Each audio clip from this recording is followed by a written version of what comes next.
هذه المرثية مقدمة من أم علي وأم أشرف بعد وفاة أخوهن حسام محمد علي جحور رحمة الله تخشاه وأسكنها الله فسيح جنات، ويعزين نفسهن وكما يعزين أمهن وكل أهل ومحبين الفقيد. والقصيدة تحكي وتعبر بما فيها. أداء الشاعر ريمن حسام.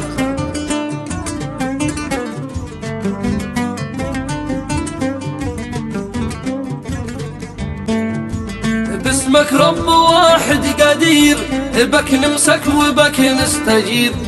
ضقنا بالزمان العسل ايام الزمن ضدنا، لو تسقط علينا الطباق اهون من سنين الفراق. بعد الاب والاخ ضوءك طقت وظلمت ارضنا.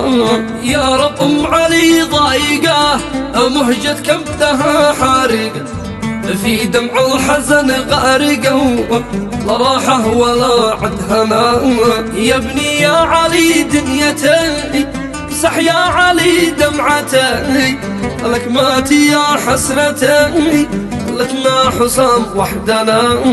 ام اشرف بدمع الاسى تبكي من زمان القسى، طيلة صبحها او المساء تبكي من سنين العنا. اشرف دمعي اليوم ساء حزن امك في القلب طار، هذاك صار وسط الرماء قهرك ويا قهرنا.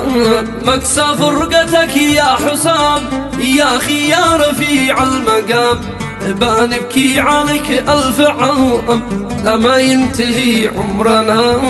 يكفي يا زمان الوجع ما عاد بالقلوب متسع، احزانك علينا دفع يا وقت يشهو ذنبنا، يا وقت يشهو ذنبنا. يكفي يا زمان الوجع ما عاد بالقلوب متسع، احزانك علينا دفع يا وقت يشهو ذنبنا. ودعنا بي من سنين بعده مات اخونا حسين، عاد الدمع في كل عوضي واليوم اكتمل حزننا.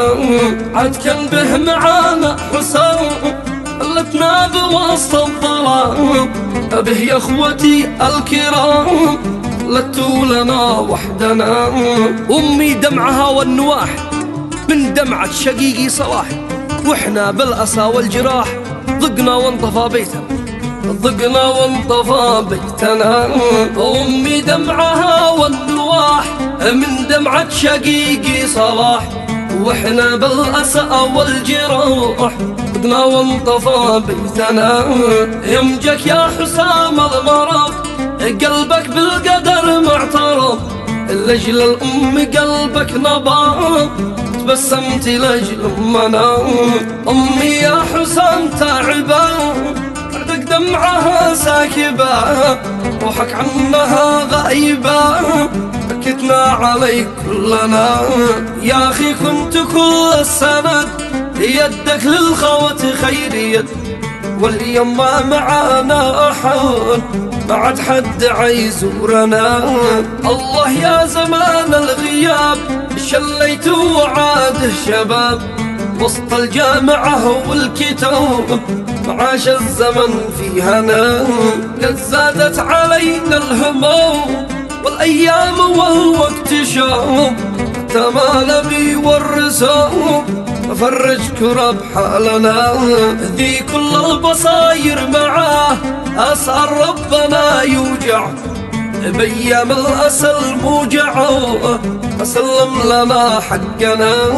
واصحاب الوفا الغاليين من الناس أنا حزين، بعد الشقيق الأمان زنوا بعد أخي مثلنا. محمد العباهي مثال ناضل جنب أخونا نضال، والوفي صديقه جمال العز بالوفا منحنا.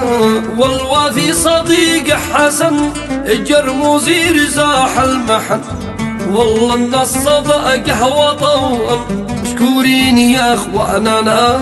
يا الله رحمتك يا رحيم، الله ارحم الراحلين اسكنهم بدار النعيم فردوس دار المنى. واختم بالصلاة والسلام لختم القافية والكلام صلت ما تشن الغمام المختار مرسولنا.